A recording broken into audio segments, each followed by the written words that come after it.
Last week, I think many of you know we were concerned about what was happening with taking back of the supply, even more so than has been, of monoclonal antibodies. The federal government had stopped sending both Regeneron and the Eli Lilly monoclonal, and that was based off some preliminary studies saying that it may not be as effective against Omicron, but of course Omicron's not the only variant that's out there, and it's something that we actually have seen applied with Omicron patients, and we have seen symptoms resolved. So it's not clear that this is not something that is going to not be a benefit. It may not be as good as it was against Delta, but we obviously want to have that here for patients to be able to do it. And so we, under Dr. Ladapo's leadership, we push back against that.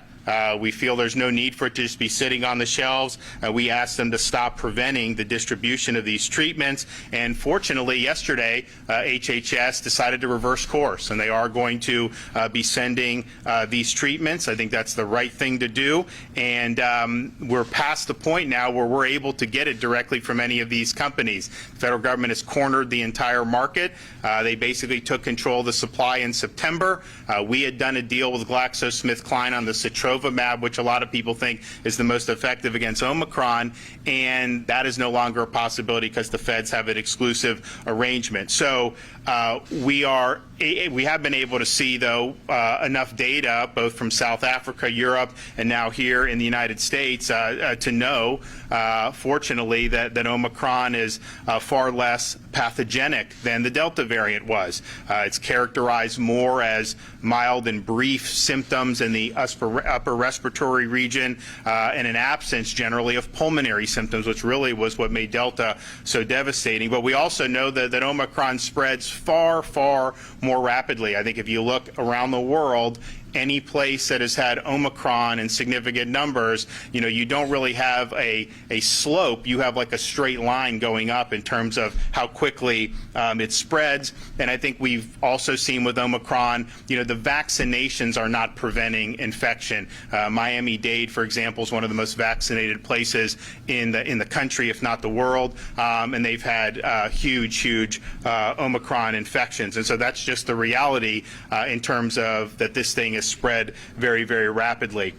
There's indications and some studies out of South Africa that an Omicron infection may generate immunity against the Delta variant. And that's important because, yes, in Florida, particularly South Florida, we do believe it's overwhelmingly Omicron infections that are occurring, but Delta is still there, and most of the people that get really seriously ill are still being infected with the Delta variant. And so it's important to understand that and be able to have a strategy in place that is going to deal with both of those. And so we're able to say today, now that we've gotten the pathway cleared with the Regeneron, now that we've gotten the pathway cleared with the Bamlanivimab, and of course we want more and more of the Sotrovimab to do, we have the ability, and we will immediately turn on additional sites as soon as the federal government gives us a supply.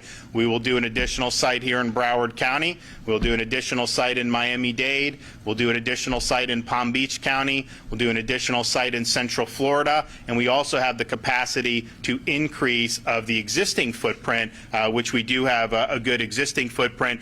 And we have the ability to add 5 to 10 more sites as the demand may be. But that is all contingent on the federal government sending the doses that we need. And so we're looking at probably between 30 and 40,000 additional doses. This will be used very easily. We've got the infrastructure in place. After we did our sites over the summer, once the demand declined, we were able to effectively mobilize them within each community. So there's some places where the hospitals take the lead. There's others where sites are run, and it's a variety, but people have had access on that. But we also knew that if there were increases in the future, we wanted to make sure that we had the capacity to be able to ramp up very quickly. And so those sites will be up the next day. They're ready. We have DEM, we have health. It's all locked and loaded. It's just a matter of federal government giving us more doses to be able to administer for the Floridians who need it. So that will make a positive difference. And we also had the foresight to ask the legislature in October to set aside money so that we would be able to handle this and there'd be no issue with it, including purchasing our own supply. I don't think we have the option to do that in terms of the federal government's exclusive arrangement, but if they were willing to sell it, we have the ability to buy it ourselves. So that's close to $1 billion that's been set aside to mobilize to be able to treat people, and we're glad that we were able to do that.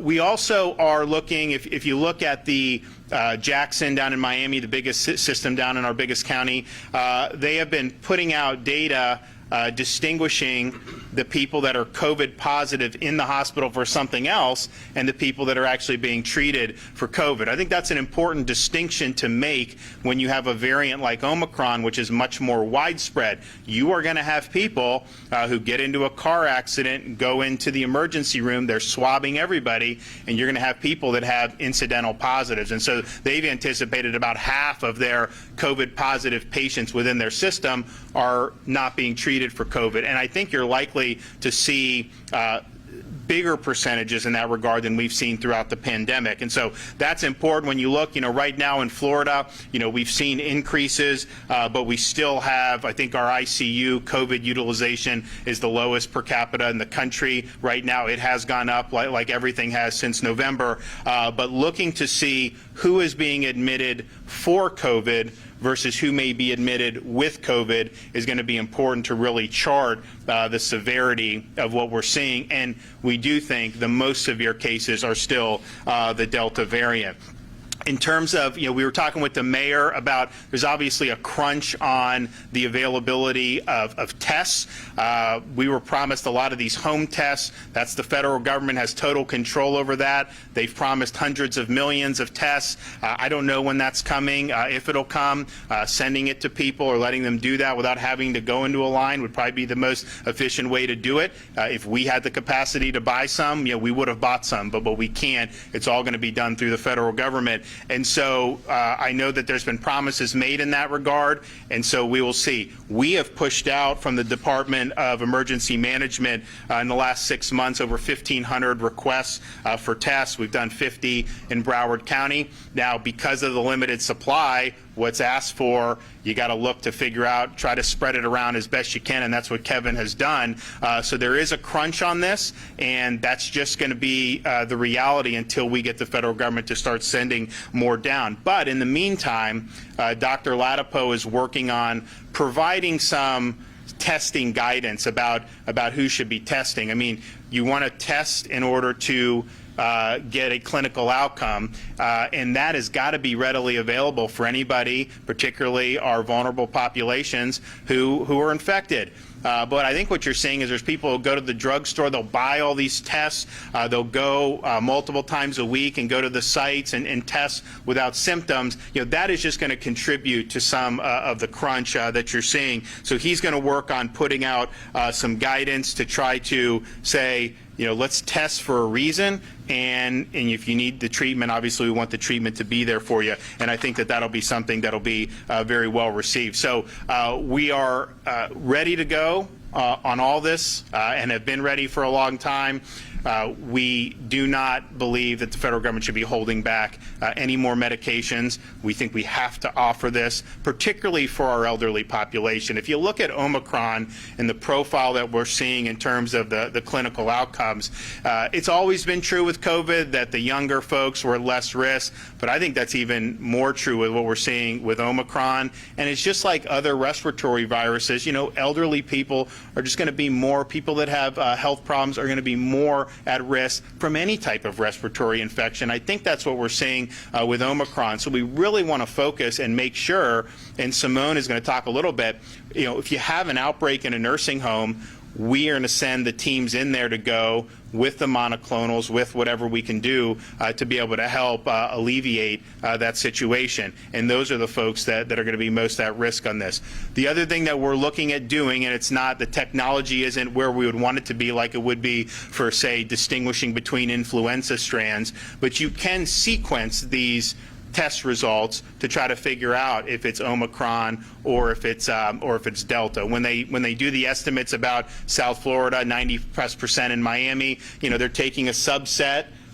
They're running that through, and then they're extrapolating out to the whole county. So we think it would be something that if you could turn it around quick enough, if you do have a patient who is high risk, but they're not necessarily showing significant symptoms, if you could get it in a decent time, then maybe okay, it's Omicron. Maybe we will focus on the sotrovimab. If it's Delta, well then we'll do the Regeneron or however the practitioners think makes the most sense. But we do not have the technology right now to where you get tested and then you can determine right immediately whether it is Delta or whether it is Omicron. We would need to sequence that. That takes a little more time, a little bit more manpower, but it's something I've asked Dr. Ladapo to look at, bringing together with some of our treatment sites so that we can focus treatments the best way that we can. But we are ready to go. We're ready to receive, and we will put all of this to good use.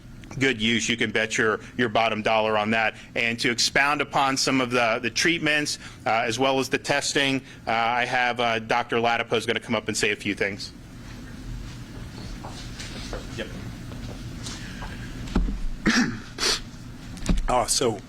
Good morning or good afternoon. I always have to check these days. Okay, I'm a dad of 3 kids, so give me a break. Completely agree, of course, with what the governor has shared about the epidemiology of Omicron in Florida so far and the plan regarding treatment and testing. So just to reiterate the highlights, everyone knows Omicron is spreading extremely rapidly. The good news is that it appears to be less virulent, and the hospitalizations are not increasing nearly at the rate that the cases. It's not close. There's a very big difference between the change in cases and the change in hospitalizations. So that's really welcome news. It's really great news. And then something else the governor has noted is that there's a distinction between the people who are being hospitalized with COVID, with Omicron right now, and the people who are being hospitalized for COVID, for Omicron. So that's a very big deal. There's a big gap right now. The estimates I've seen, like the governor, are that maybe half of people on average, there's a range, but half of people are just in the hospital for something else. And that's actually reflected in our ICU numbers. So we're not seeing any big increase in our ICU usage. So that's all really good news. It's a blessing considering how the last 2 years have been. So in terms of treatment, fortunately my department and the governor's office were able to work together to put together an effective communication last week to reverse the completely senseless decision that the federal government made to withhold effective treatment from populations during a surge.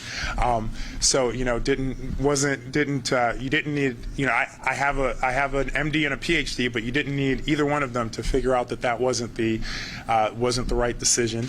And unfortunately, the federal government has reversed on that. So that's also good news for Florida and good news for the rest of the nation. In terms of the newer treatments, we're seeing more of the Paxil and the Merck products reaching pharmacies in Florida. So we're working with the federal government, we're working with pharmacies and other sites in Florida to get that out in the community.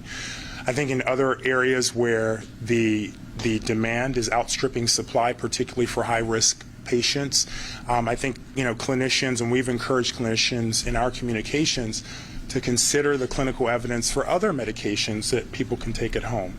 So, for example, there's high quality data on inhaled budesonide that's reductions in hospitalizations. And fluvoxamine is another medication. There have been 2 randomized clinical trials that have been published in very good journals that have shown a benefit up to a 90% reduction in hospitalizations and death among people who were adherent to treatment in the fluvoxamine trial. Really great results. You don't hear about it because it's, Pfizer doesn't own it, Merck doesn't own it. There's no one to share that amazing news with people. But but really great results and options for clinicians, particularly when there's a crunch on monoclonal antibodies and you're in the middle of a surge and you have a high-risk patient. And then, as the governor mentioned, we're working on testing. So my department's goal is going to be to put out testing that doesn't restrict access to testing, but reduces the use of low-value testing and prioritizes high-value testing. And what do we mean by that? So high-value testing is testing that's likely to change outcomes, right? So, you know, if your grandmother gets a test, that's a much more valuable test than the 8-year-old, you know, third graders that Los Angeles County is sending in to get weekly testing, right? The first one's is much more likely to change outcomes. So we're going to be putting out guidance that puts more emphasis on that. And we're going to be working to unwind the sort of testing psychology that our federal leadership has managed to, unfortunately, get most of the country in over the last 2 years. We need to unwind this testing sort of planning and living one's life around testing. Without it, we're going to be sort of stuck in the same cycle. So, you know, it's really time for people to be living, to make the decisions they want regarding vaccination, to enjoy the fact that many people have natural immunity, and to unwind this, this preoccupation with only COVID as determining the boundaries and constraints and possibilities of life. And we're going to start that in Florida. Okay, thanks. Oh, yeah, absolutely. Talk about how initially there was. Can you explain why it was that they said the Regeneron may not work? Like, was that a clinical trial, or what was that in terms of Omicron? Oh, sure. Yeah, absolutely. So what it was sort of a terrible clinical decision, and I think it actually highlights the fact that that the leadership of HHS doesn't have a clinical background. I think that's actually what that decision reflects. So the laboratory evidence was indicating that the affinity of the antibodies, such as the Regeneron antibodies, for the Omicron variant were diminished. And, you know, so it seems that it's likely to not have the same effectiveness as it did previously. But that's not the same thing as concluding that the Regeneron antibodies, monoclonal antibodies, will not work in a patient with Omicron. So there's a difference between laboratory data and clinical data. And they made the decision to withhold the medication based on laboratory data, but we care about clinical outcomes, and the decision should be based, obviously, on clinical data, which is why they've reversed it.